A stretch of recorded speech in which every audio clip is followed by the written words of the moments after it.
I love a good conversation. In conversations, we talk about what is. We put issues on the table and pick them apart, which often leads to new places of thought, belief, and action. Join me in a conversation intended to engage you, inspire, and empower you. This is Conversations with Linda. Good evening, friends, and welcome to Conversations with Linda. And of course, I'm Linda. Listen, this has been such a wonderful day. I just got to stop and tell you, because I just bring y'all into all the conversations that are going on in my world during the time that I'm having conversations. And just now, my church family, in honor of our 12th year Founders Day, came and did a parade for us right out front, right in our driveway. And so, forgive me, but I'm just all smiling, all excited, and it's been a good day. It's not only been a good day, but it's been a good 12 years. So I just have to say that because I know a lot of them conversations with Linda. I just want you new life members to know how much we love you. All right. So we're in for an empowering, healing, inspiring conversation tonight. Our topic is healing from sexual abuse. Healing from sexual abuse. So would you just take a moment and share this with someone, let them know, because I'm sure that there are many, some you may not even know their personal situations, but just share it with them anyway. Share it with your friends, because you never know, somebody may be dealing with this right now and they need this information. They need this empowerment. So I want to welcome to Conversations with Linda, someone that you at least know his name. You often hear me refer to him behind the scenes. He's my producer of the show, Courtney Richardson. Welcome, Courtney. Hey there. Normally Courtney is behind the scenes in seasons past. He has been at the table with me, but this season he's been, as we're taking this to another level, and y'all just be patient with us as we get it all together. He's been behind the scenes. Courtney is our online pastor, but he's also the founder of Courtney Inspires. And if anyone knows Courtney, he is an inspiration. Then I also have a returning guest. He was on last week, and I'm just thinking I just need to make him a part of Conversations with Linda, an ongoing part of Conversations with Linda, Mr. Tim Terry. Welcome to the show. Thank you for having me back. And he's a licensed professional counselor. He's the owner of Transformation Consulting Group, LLC, and he specializes in outpatient behavioral health. All right, and he practices right here in Memphis, Tennessee. Did you hear me? He practices right here in Memphis, Tennessee.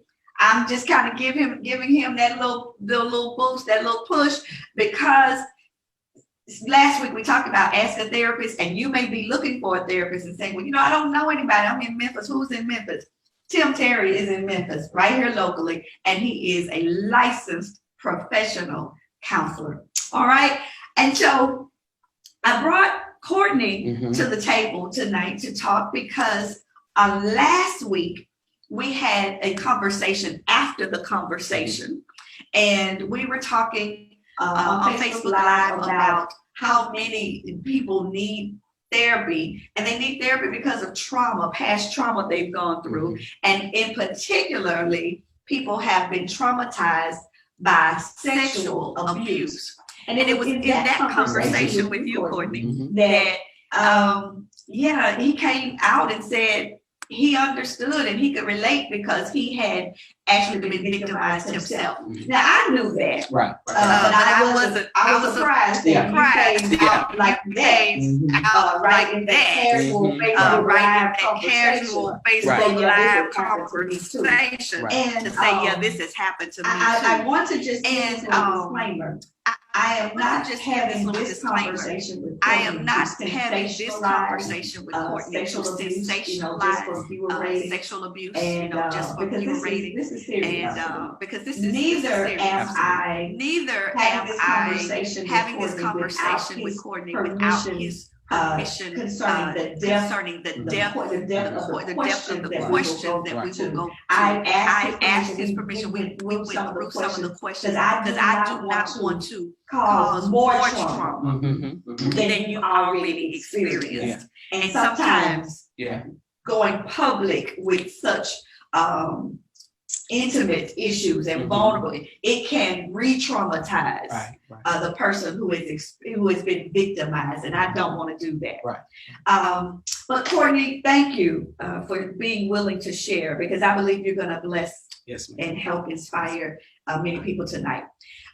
I think that this conversation that we're going to have tonight is so important because y'all know we're in the midst of the coronavirus, and the CDC has been very concerned about the increase in the rate of child abuse because children are now at home, not able to go to school. And what they realize is that many children are vulnerable to abuse from parents who are stressed out. And so they could encounter physical abuse, they can encounter neglect. And so they're really concerned. But I want to take that concern further, because one of the things that maybe we don't consider is that being at home, as children are now, puts them also at a higher risk for sexual abuse. Yeah, absolutely. I know this is with being a counselor, that many children look forward to going to school because school is an escape from their perpetrator. Absolutely. And sometimes it's those hours that they're in school that gives them a place of safety, a time of relief. Absolutely. Right? Because, and I know we don't even consider this, or we don't like to think about it, but oftentimes the perpetrator, the abuser, is in the home. Yeah. The perpetrator is stepfathers, sometimes biological fathers, cousins, older siblings. Right, that's right. And they're right there in the home. Cousins who are staying with the family or coming over. A sleepover, all those kinds of things. Children are at home and they are vulnerable to sexual abuse. And certainly during this time when they have no place to go. And they also don't have any objective adult that they can talk to or that they can, who will even see them and recognize that something's a little off with this child. They don't have that. So my concern is heightened during this time. So again, Courtney, thank you so much for being willing to be vulnerable and talk about such a delicate issue. So we're going to just dive right in, and I'll be talking to you both about it. I'll talk to you from your experiences, talk to you, Tim, from your from a professional perspective, to help give our viewers, again, some empowerment, some hope and healing. So again, I want you to share with your friends that we're on. Invite somebody in, let them know they can view us on Facebook Live and YouTube, right? We're going to upload the episodes to YouTube after this. All right. So we're going to dive. So they can go and follow your YouTube channel. Please subscribe. Because I'm going to take this to another level, you all. Eventually, it is going to be, you're going to think you're watching the Oprah Winfrey Show. That's right. So, Courtney, I want to first begin by asking you, what term do you want me to use? And I ask this because as even a counselor myself, I recognize that some victims use different terms for their experiences. Some call it sexual abuse, some call it molestation, some even say I was just repeatedly raped. So I want to make sure that I use a terminology that is comfortable for you. Yes, ma'am. So what do you want us to say? Sexual abuse. Okay. Sexual abuse, and I'll tell you why. Sexual abuse, because I do recognize that abuse was involved, because there was an abuse of power. Okay. There was not a situation where there was equality there. And I realized that it was sexual in nature. Gotcha. Right? And so it just came, it was, so yeah, that's why I call it sexual abuse. I got you. Okay, so we'll call it sexual abuse. Can you just share with us how old you were when all of this started? Well, I remember I remember some things vividly at 4 and 5. Okay. I don't remember if it predated 4 and 5 because I think even the fact that I can remember at 4 and 5 anything, I think Yeah. speaks to how traumatic it was because there are not a lot of things I can remember Yeah. at 4 and 5. I tell you one thing I can remember is I got an award in you don't know this shit. I got an award in preschool. What? Mr. Okay. Know-It-All Award. In preschool. I got a Mr. Know-It-All Award in It does surprise preschool. me. I It know, does I surprise know. me. It does I surprise me. know.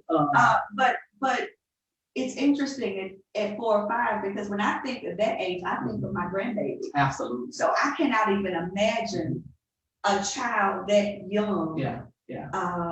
Having to live through Yeah. that kind of traumatic experience. And I definitely was not old enough to know it was trauma Mm-hmm.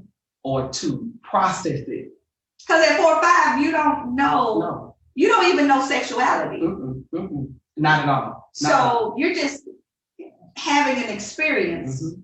that you don't necessarily, depending on how much, because you grow up with your parents saying, don't let people touch you. Right. But if you didn't even have that, Mhm. you don't even know that there's anything wrong with Absolutely. this. Absolutely.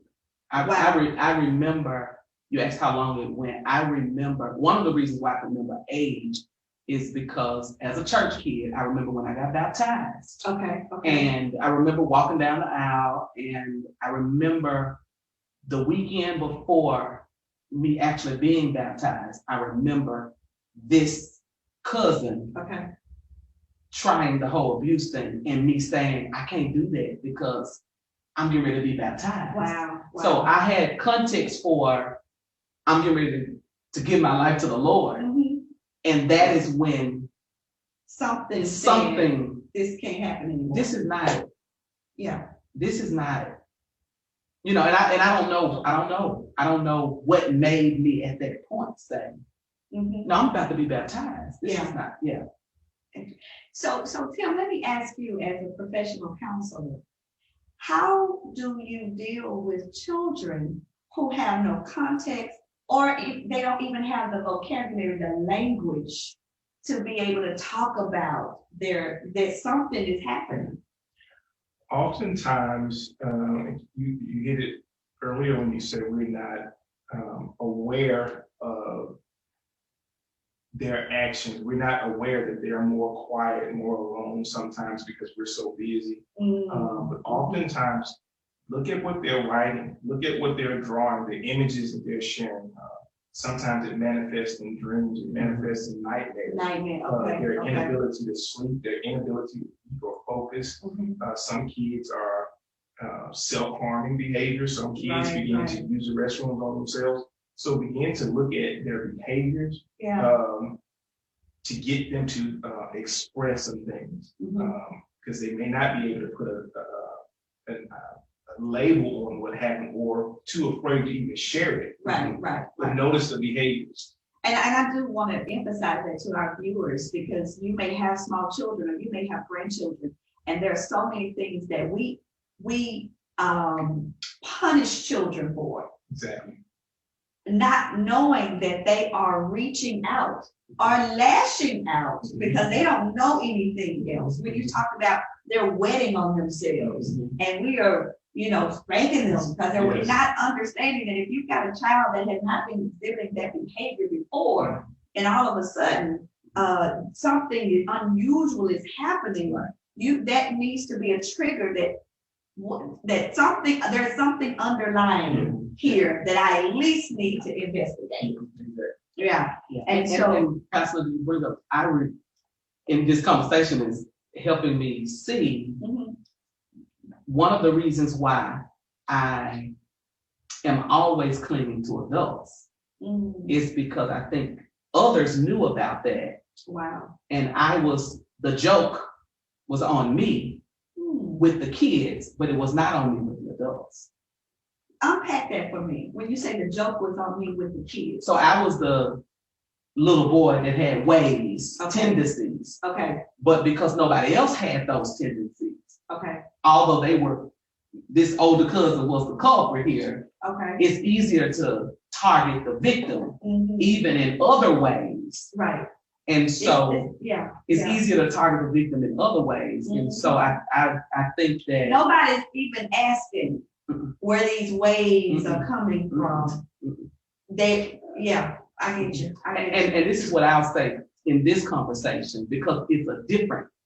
it's a different conversation. And there are times, even as you discuss certain things that you've gone through, where you get new revelations on it. Definitely. So even now, this whole it's piece therapeutic. of absolutely. It's therapeutic. This whole piece of the kids, the joke being on me, and Yeah. realizing why was I so cool with grandmama or being over there with adults. Another part of that, Courtney, is the fact that I want to feel protected. Mm-hmm. And so now I don't want to hang with y'all. I want to be around these adults where I'm going to feel safe. Right. And I'm thinking that you guys are supposed to protect me. And so I'm always clinging to you guys for that. Looking for a place of safety. Looking for, I have had many clients where they spent a lot of time, that's what I was saying about school, finding ways to avoid their perpetrator. Mm-hmm. So whether that was being with the adults, and the adults are saying, go to the other room. You don't need to be in here with the adults. But you never know, that child may be trying to escape what that person that's in that back room. You know? Absolutely. And so, yeah, and I hope this is an eye opener for those who are viewing, maybe as parents and grandparents, that we've got to pay attention. And no condemnation, but it helps to understand how these things happen and go unnoticed. And go unnoticed. So Courtney, at some point you revealed it to your family. When did you reveal it to your family? It's and how old were you? Okay, so I don't remember the age. Okay. I don't remember the age, but it was absolutely sometime after. I mean, like, were you in junior high? Junior high or high school, maybe early high school or something like that. Okay. Again, church boy. Okay. And I had no intention. So definitely it was something I was dealing with. I went to church and had no intention on revealing my truth about being sexually abused. But I remember particularly this one day at church, and I went to a Baptist church. So one thing you don't do at a Baptist church, you don't have testimony service like you do in like a Pentecostal church. This particular day at church, it was testimony service at my Baptist church. Wow. And I mean, we heard testimonies of folks who were kidnapped. And I remember this vividly. Somebody kidnapped and she decided to jump out of the car on the expressway. People giving real life testimonies. And I'm sitting there like, certainly, Lord, you are not telling me to say that I've been sexually abused. Okay. And it was one of those situations where it's like, this is really the Lord saying, say something. So my family found out through testimony service at church, me saying that this has happened to me and I choose to be triumphant over it. And it was interesting. So what was the reaction? So I vividly remember, one of my uncles is an usher. And so when they open the doors of the church, the ushers go out in the aisle and they hold their hands out. Even in service, my uncle came down and said, boy, why you didn't tell me who was it? Really in service, trying to get to the bottom of this. My father, God rest his heart, called saying, why don't I know this? Why? And so that was the whole piece, but there was some shame involved with my family. Okay, tell me about the shame. I remember hearing, now I don't go to church this Sunday, with that stuff.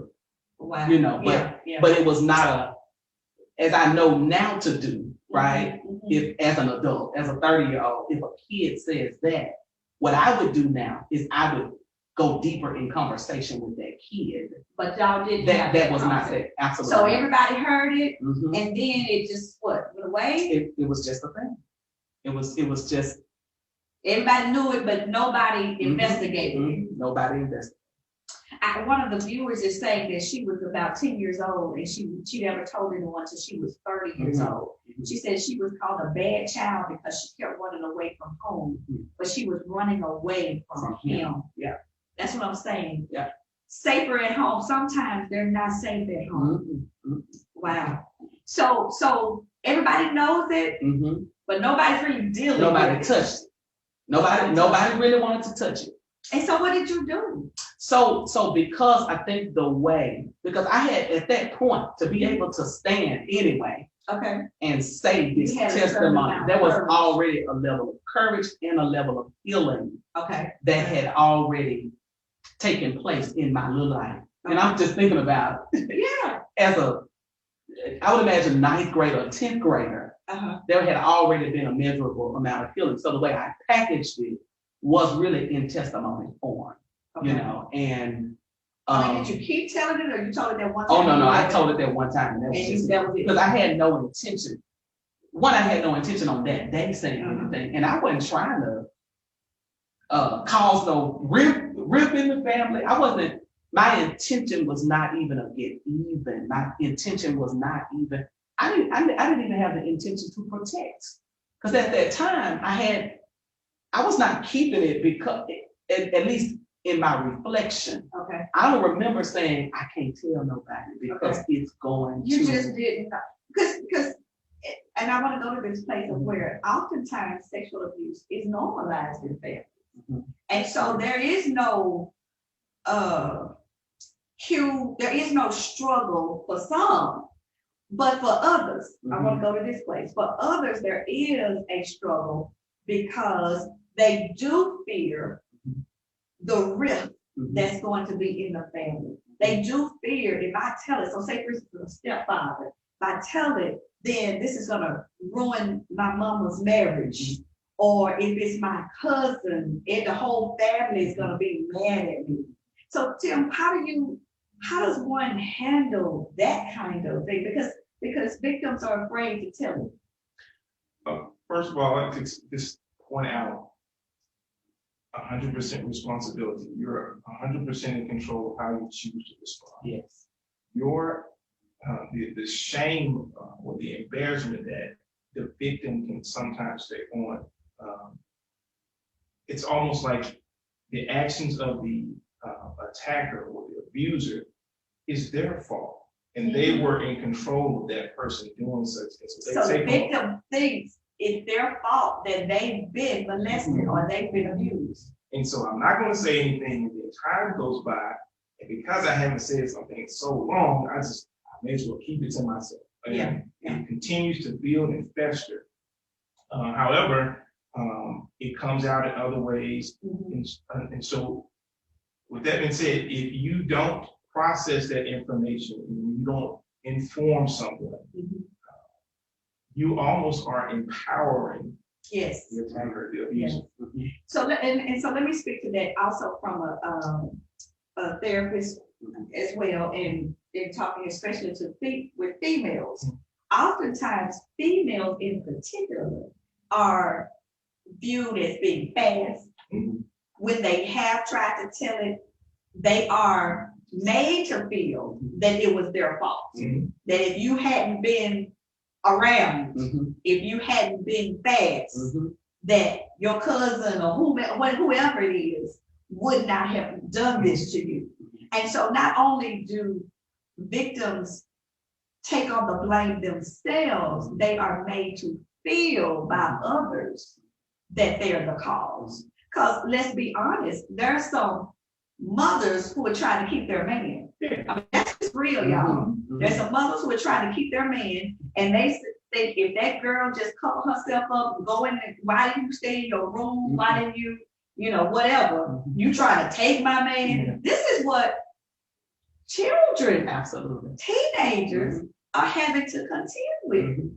And so when you're trying to decide, do I throw this bomb out here and I unleash what could potentially destroy my family, or do I tell someone what happened and try to get some protection to stop this from happening? Because the abuse can happen he is repeated. Oh, yeah. And as you said, it empowers the abuser. Because if that person is abusing and everybody's keeping the secrets, they can continue to abuse. And so now you've got generations. I know someone, their grandfather was the abuser. Yeah. And then so generations, not just his children, but then his grandchildren were abused by the same man. And so we allow this to continue to go on without getting in. And you know, one of my relatives, after some time had gone by after I revealed it, and my family knew, and then we revisited the conversation later. Okay. And one of my family members said, what the family should have done is set all of us down and said, who else had this happened to? Yeah. There's one. And this particular individual in the family carries. Now, this just, they're looking at y'all being there for Courtney, but y'all not being there for the rest of us. So that just because I had the courage, right? Because I think that's the point too. Courage is in my nature. Courage is not in everybody's personality and nature. So that's why it's important for adults to be vigilant. And if it's one person, like you're saying, that's probably stick the folk down, no matter how hard. And I know it's a hard conversation, you know. Because one of the things that we think why people perpetrate is we think it's why they victimize is because we think they're just attracted to the person. But when people are sexually abusive, when they are abusing, molesting, raping, that is not just a physical attraction. No. There is a dysfunction there. There is a perversion there. So they're not going to just victimize one person. And like I say, when they feel empowered, I've had clients that tell me that her sexual orientation, it wasn't about sexual orientation or preference. It was about the fact that another man will never be able to overpower me. Why I'll date women there because I feel like I can handle my own. Right, they feel safe. And you know, and you come, when we open this Pandora's box, it does take us into so many places and in so many layers, because it does cause people to choose, you know, who they're going, how they're going to identify themselves, who they feel safe with. And this is how we got into the conversation last week, because I got a question from one of our viewers that said, what do I do when I've been sexually abused by another man, by men, and now I'm a grown man and I'm afraid of me? You know, that's deep. But if your perpetrator has been a man, there can be some fear there. Because there's so many ways people can respond, you know, to that. I have, because I've been transparent, there are, and I'm gonna use this term, I hope there are straight guys who are whores, who have said to me that the reason why they are whores is because they were sexually abused by men. And to compensate for the natural body response, right? Yeah. They gotta now say, I'm just gonna be with women. And because I'm running from I'm running from this. I'm running because now it causes me to question my own identity. Absolutely. And so now to prove my manhood, I've got to have a sexual conquest of a woman. Yeah, I've had many clients that were that way as well. Not even understanding it, not even understanding why they gotta be. And there's another, and I'm just talking about now responses to the traumas and the different. I know another guy who was sexually abused, right, at such a young age that he did not remember. And I'm going spiritual. It was not until he got filled with the Holy Ghost that it was brought back to his remembrance at 1 and 2. Jesus. The Holy Spirit gave him a vision that felt so real. And he then had to go have a conversation. And he then realized this really happened to me. Yeah, And then he was empowered to be able to then walk out some healing right, in the area of sexuality, right. because he did not know that he experienced trauma at such a young age. And you know, I've had clients same way, Mhm. who oftentimes it happens when they get married. I've had a lot of clients, Wow. they get married and those memories come back, Mhm. memories that they've repressed. Yeah. And one of the things I know, are you gonna speak to that before I do? Why does it come back during that time? So I'll alluding to what Courtney was saying, in your response to trauma, your natural response when you fight, flight, or freeze. Okay, y'all get that? Fight, Fight, flight, or freeze, okay? To which you're really not in control of how you respond to trauma. And so Mhm. an example could be your house is on fire, you hear the fire department come and you just run out of the house and you go straight past the ambulance, the fire department, and you're just running. Because you're in flight. You're in flight. Okay, And then on other times, something can be happening, you're abused and you're so afraid mhm, because it's an adult person that's doing the abuse mhm. that you just freeze. Uh-huh. Um, You get paralyzed. You get paralyzed. Uh-huh. And when you are in a situation where you're unsure Mhm. how to emote, Uh-huh. the best thing that you could do, if you don't feel like you can talk to someone, I would say something practical that you can do is just to start journaling. Get it out. Yes, journal. Write it out. But you said something that's really important because we don't think about the fight response. Oftentimes, especially I know this with teenagers, Mhm. the fight response is that they just are angry.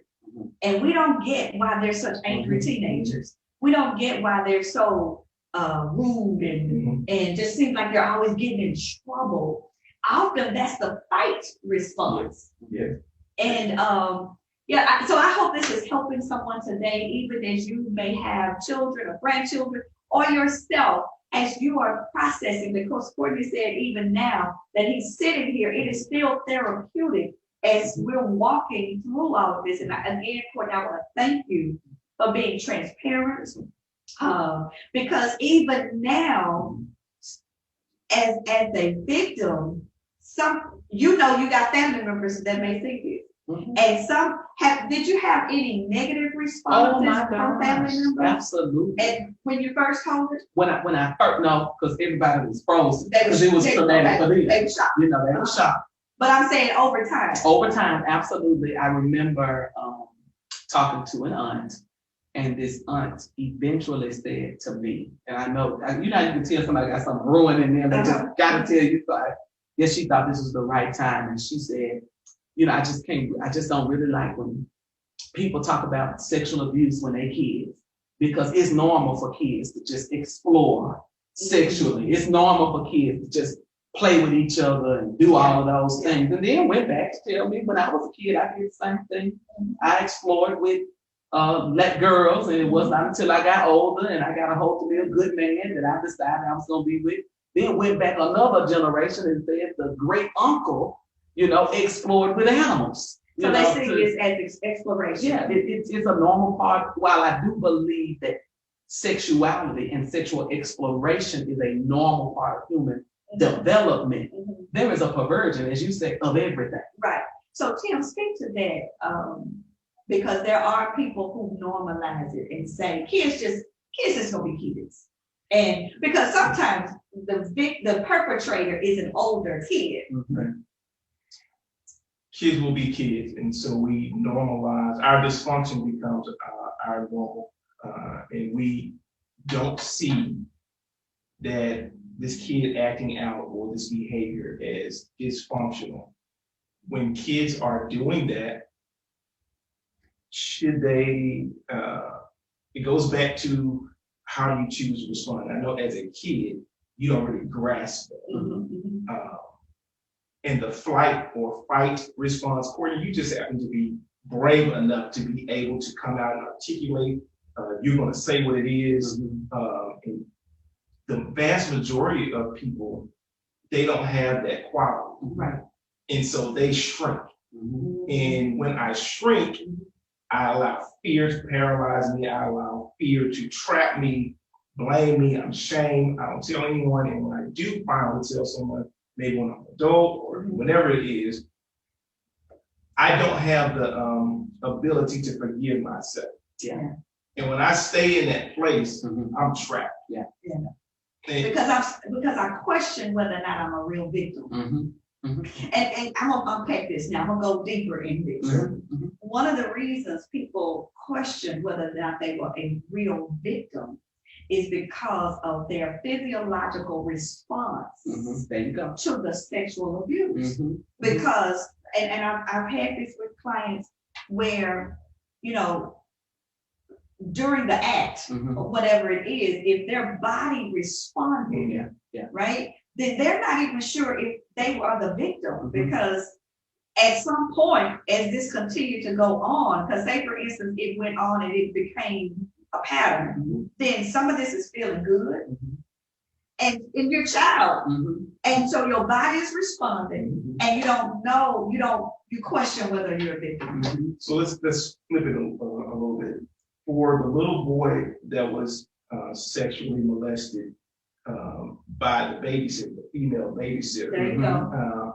who enjoyed it, Mhm. and that turned him on very early. Yeah. In life, yeah. And you don't see his promiscuity as like he's just a boy. That's just what Right. boys do. Mhm. However, that leads to so many other things.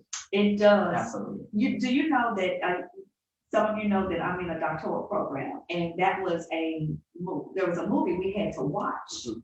And the movie was about that very thing of a boy who was adopted, or he was brought into, not adopted, foster care. And it was the woman, Mhm. one of the teenage daughter, all right, he was a little boy, Mhm. but she wasn't even a teenage, she was grown, but she was still living with her mother. And she was abusing him. And he struggled because she just used him. He didn't know much about what was happening, but over time, as he became a teenager, this became normal. Now, again, am I really a victim? Right? Now, I'm afraid of women because this woman had overpowered me. Mhm. Because I'm supposed to be a man. I'm not supposed to let a woman overpower me. I mean, it's so many layers, Mhm. and we're just hitting a little bit on it, and just to kind of open your eyes, and so that you can know how multifaceted this is, how many layers are involved, how many ways you can look at this, and hopefully even help somebody that has been traumatized by sexual abuse to say, you're not the only one. You're not the only one that has struggled with this in these different parts. Because as you were going on to say, you can begin to hate yourself. Yeah, you start normalizing, or I would say normalizing just out of bound behavior. Yeah. There is nothing that is out of bounds for you.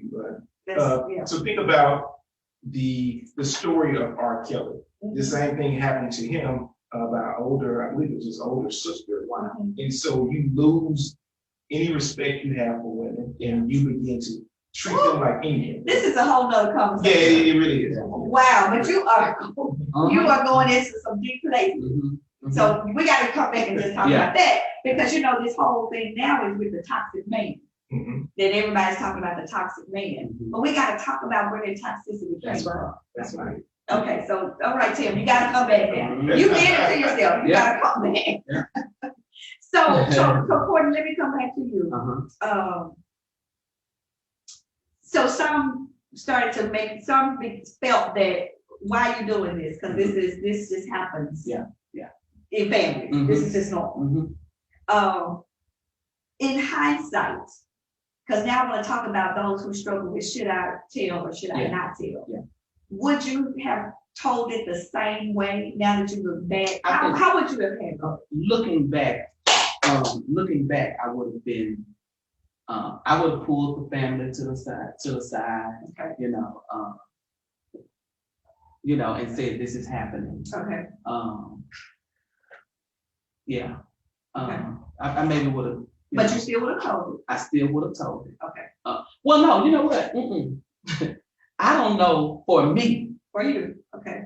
I don't know if I would have had another motivation Okay. besides it was going to help somebody. Okay. I think. Because you feel like you could have found your healing without telling.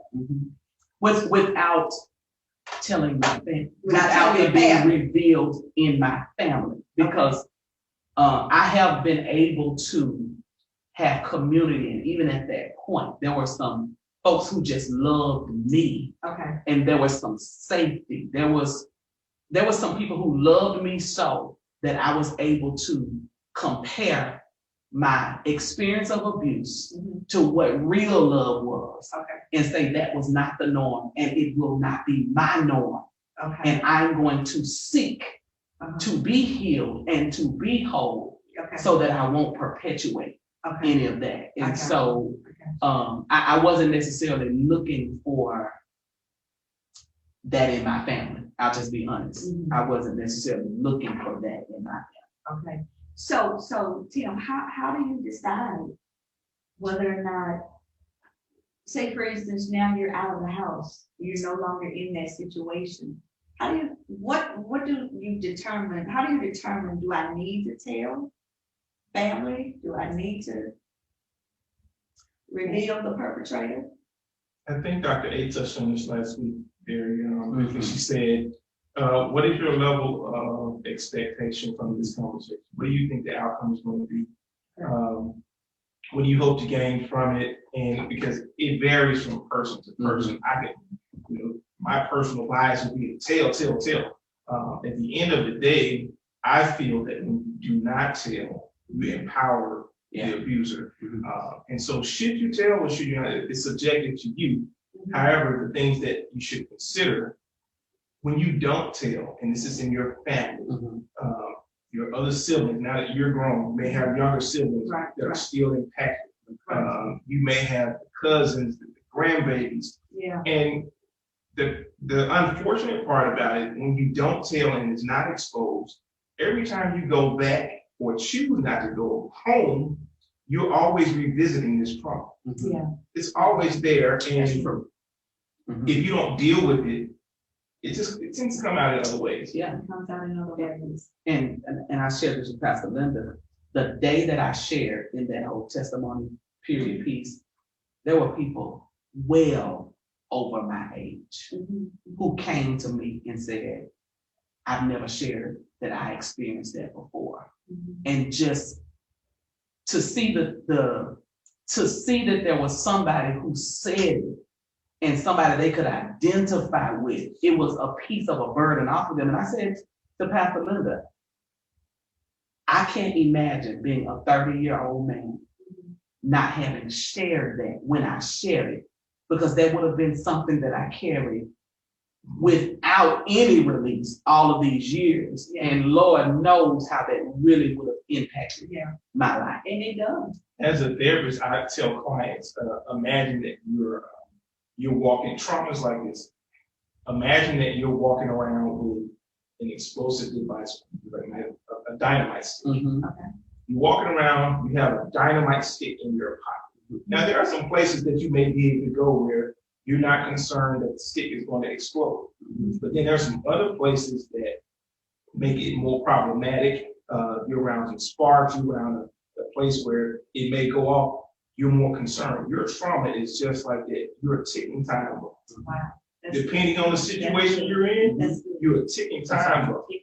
You don't know how you're gonna. You don't know how it's gonna come out. Like you said, you do not know. And I have seen, I've seen it come out in so many different ways. I've seen, because I love older people.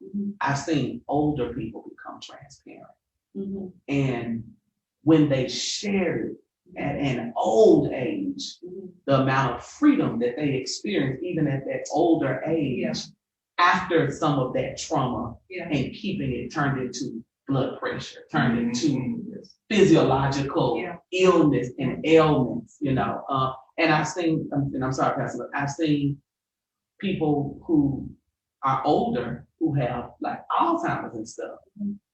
And then it comes out in, because they don't have the same boundary. They don't have, and now these traumas are coming out. Yeah. And their children and stuff are now shocked about stuff. You never told us this happened, and it's early onset of dementia and Alzheimer's where some of those traumas come out. But I that's powerful when you say like a ticking time bomb. And because oftentimes people are struggling in their marriages and or just in relationships, dating relationships, that they go from hot to cold, cold to hot. It's so volatile because they've got this trauma there, this place where they're not healed. And so, you just never know when it's going to explode. And this is another thing that I've seen in clients is they carry, you tell me, well, you told yours, but they carry a certain amount of resentment towards the family or whomever was their circle, but not seeing it. Yes. Right. Yes. I think we talked about it before we went on live, because the family will say it indirectly, but they won't say what it is. Don't you go up there in Uncle James' room? Yeah. They'll say stuff like that. Yeah. We normalize it, but we don't talk about it. Right. And we don't really. And as a kid, I don't know why I can't go up in Uncle James' room. So if I'm nobody's telling me, nice to me. Uncle James, the person that y'all calling crazy is nice to me. And then he catches me at home by myself. And there I go. Right? I that is so true, especially in the African American family. That we got those folks that we have labeled them and we know, but we don't give them the proper label. That's right. Right? Because we just say stay away from them. Yeah, we don't put it into context, and then something happens, and then oftentimes the family will be like, I told you to stay away from that. Yeah, like it's your fault. It's your fault. Yeah. And I just gotta say this. I am saying this because I want the viewers to understand this. In this age where of so many, and I may sound old when I say it, in this age of so much of women who have their boyfriends living with them and all of that. I know of so many situations where girls and boys, all right, have been abused by boyfriends. And that's a whole nother place, because it's the boyfriend. And so that child now has to deal with being either believed or not believed, being the one that is rebuked or condemned.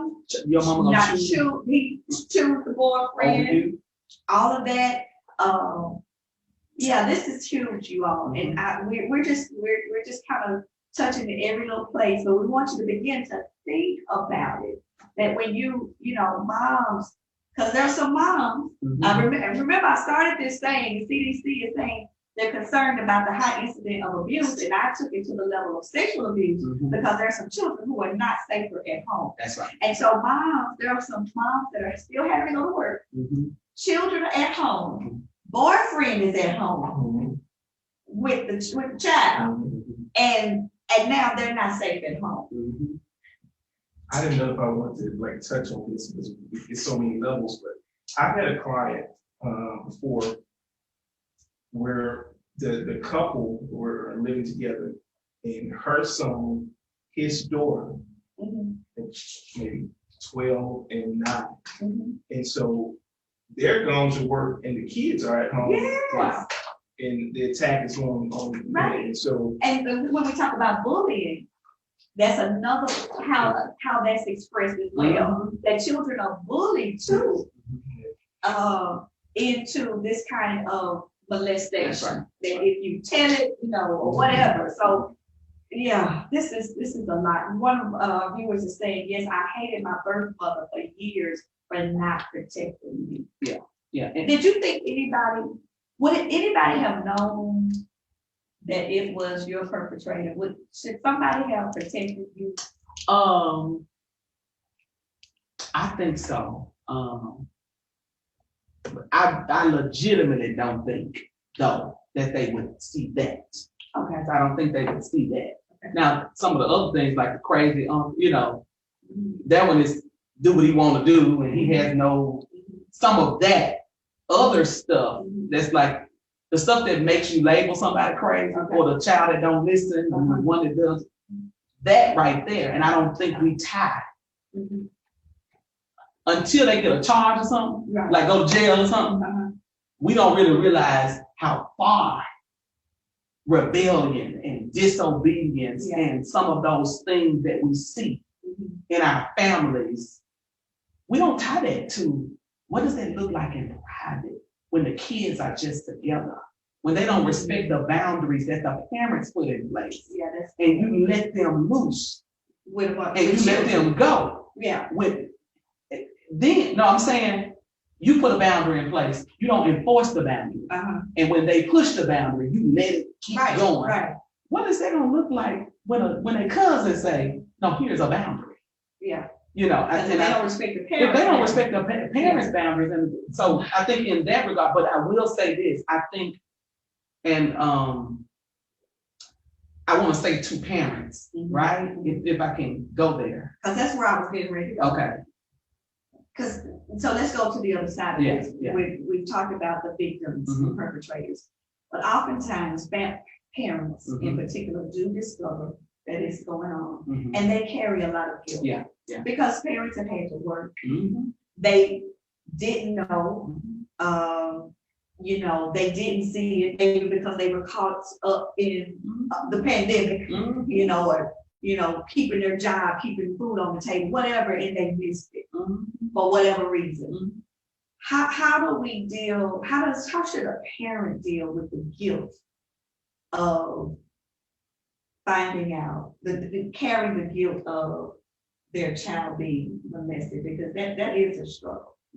What does a parent do to heal?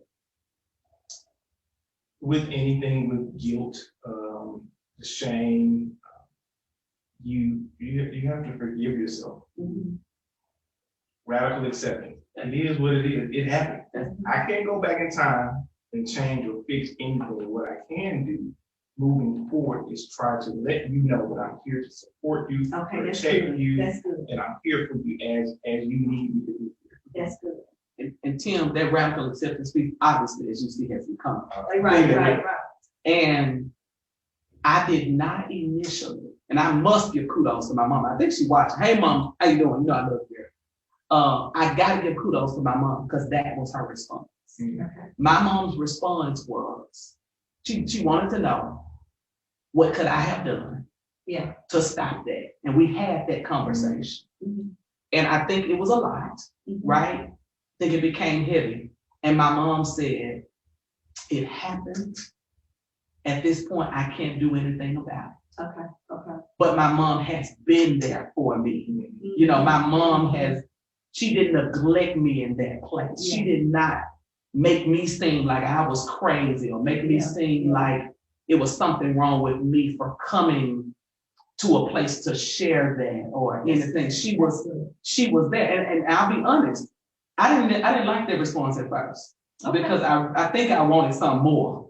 But as I matured, I realized that's all somebody can do. People can't go back in time and undo that, but they can in that moment say, I'm gonna be here for you. One of the things my mama said, and she's so right. She was so right.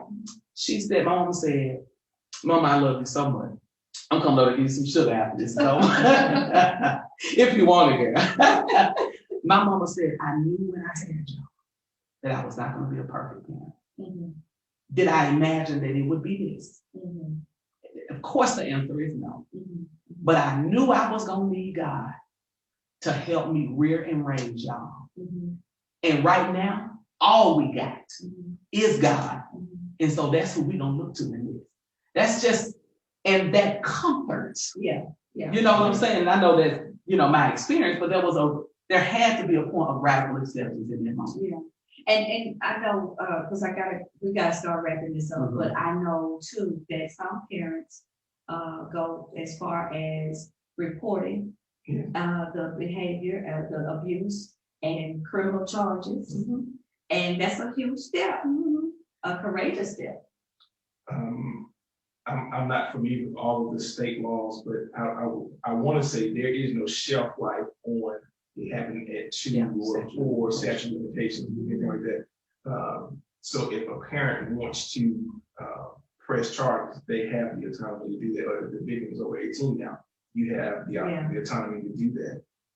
Just to capture the moment of what you're saying, for parents that are racked with guilt, that does you no good. It does you no good for if he's not able to talk to you about it.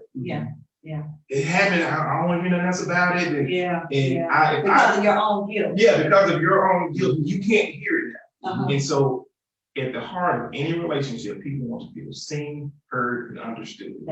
Seen, heard, and understood. If I feel seen, heard, and understood, I know you value me, you appreciate me, and you're going to do what is necessary to help protect me. And that's what you can do for your kids instead of harboring guilt that you have. So, last question, because there's so many more that we can deal with. How long does healing take? How long? Because somebody may be viewing us today and saying, I'm still having nightmares. I'm still struggling to have a stable relationship. I'm still struggling with even my sexual identity. How long does healing take? It could be a lifetime. Healing could take a lifetime. Healing could take a lifetime, but I would say it becomes lighter to the degree that you will tackle it head on. That's good. And I'm not saying tackle the person head on. I'm not saying tackle the family head on. Tackle your emotions, tackle your feelings, be honest about how you feel. You know, find community that is safe. You know, because that is one of the things that helps in that whole healing process. When, like Tim just said, when you're in relationships where people see you, people hear you, and people understand you, that gives you the ability also to just walk in who you really are in those relationships, so that if there are some, and a lot of times there are triggers, there are behaviors that come out of trauma, when you are seen, heard, and understood and loved, right? In those relationships, they help you move to wholeness. You have anything to say? I will say progress is always a process, and anything in unpacking trauma is a process. Concept that I turn clients on to, many people have heard of PTSD, post-traumatic stress disorder, post-traumatic growth, PTG. With post-traumatic growth, you're able to start looking at that thing that traumatized you, and it shifts your perspective away from what you lost or how you were affected, but you're now looking at how was I impacted? Instead of saying what's wrong with me, I'm asking what happened to me. And I'm starting to look at the trauma and the deeper meaning of what did this do to impact my life? What did I get from it? What did I take from it? And I start out of this terrible thing that happened, I'm starting to see my strength. Things are starting to come out of me, emanate that I never would have imagined. Because great things came from this for you. Absolutely. Because you're able to sit here at this table and help other people through telling your story. But I love what you said, Tim. So I'm feeling all this, right? Instead of post-traumatic stress syndrome, post-traumatic growth. Instead of asking what's wrong with me, ask what happened to me. What happened to me to cause the behavior or to cause how whatever I'm doing right now. That's good. And I can say to you, obviously I'm gonna go spiritual. It is in that whole place of asking what happened to me, linking that to certain behaviors that I was really able to, one, wage war like I needed to wage war against the enemy. Because I realized you can't fight back if you don't know, you got it. I was really able to say, oh, I see what you were up to. Mhm. You had to come after me Mhm. at age 3 and 4 Mhm. because I was had high convictions at 3 and 4. Mhm. I remember some dreams that I had Mm-hmm. at 3 and 4. When I say dreams, I'm talking about I wanted to be this, I wanted to be that, and I always dreamt big, right? Mhm. I realized when I was able to say what happened to me and then what age it happened, oh, that devil was after me early on. Yeah. Because he knew that this type of conversation, well, no, he didn't know this. What he didn't know is that this type of conversation would happen. But I think, as we end, I do believe from a spiritual perspective, okay, because we're spirit, soul, and body, Mhm. right? So nothing just happens to your body and your soul without happening to your spirit. And I do believe that there are forces Mhm. that fight against us. We call them the devil and demons. One of the things that I'm going to talk about in a message is COVID-19 has proven to us Mhm. that there are some things that are invisible Mhm. that definitely are our enemy. Mhm. So what we have to understand is if a child can be impacted early on, it can cripple them for the rest of their lives. Alter destiny, Mhm. alter purpose, all Mhm. of that, if at an early age. So spiritual forces, demonic forces, devil, whatever you want to call it, impacting your life at an early age when you're most vulnerable because you don't have anything to fight back with. You don't have content. You don't have the consciousness, the awareness, or as we talked about, you don't even have the vocabulary to even talk about, articulate what you've gone through. So yes, we can go on and on and on, but I hope tonight's discussion, this conversation that we've had has been empowering to you. I hope that for those who are viewing and you may have had some memories to come forth that happens when you start talking in this manner. I pray that even this conversation will empower you to deal with those memories, that if it triggers something for you, I pray that you will use the information that you got tonight, as Tim said so profoundly, not what's wrong with me, but what happened to me, right? So that you can begin to look at it squarely in the face and know that you don't have to be a victim the rest of your life. Sacred home is not always sacred home. Parents, grandparents, aunts, uncles, you know, watch out as we come through this pandemic. Yeah, we want to keep these children safe. Well, it's been good. It's been awesome. Now, Tim, I come back because we got to now talk about the toxic man. We just got to talk about the toxic man and unpack that whole thing. But listen, you all have a blessed evening. Stay safe out here. And we believe, God, that we're going to come through this pandemic and there's victory on the other side of it. Courtney, we usually have conversation after the conversation. But this is it. But dinner is prepared for That's us exactly right. in honor of Founders Day and Founders Month. And so y'all, I'm gonna have to see y'all next time.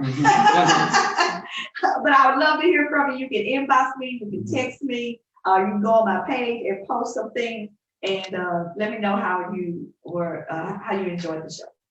All right, you all be blessed.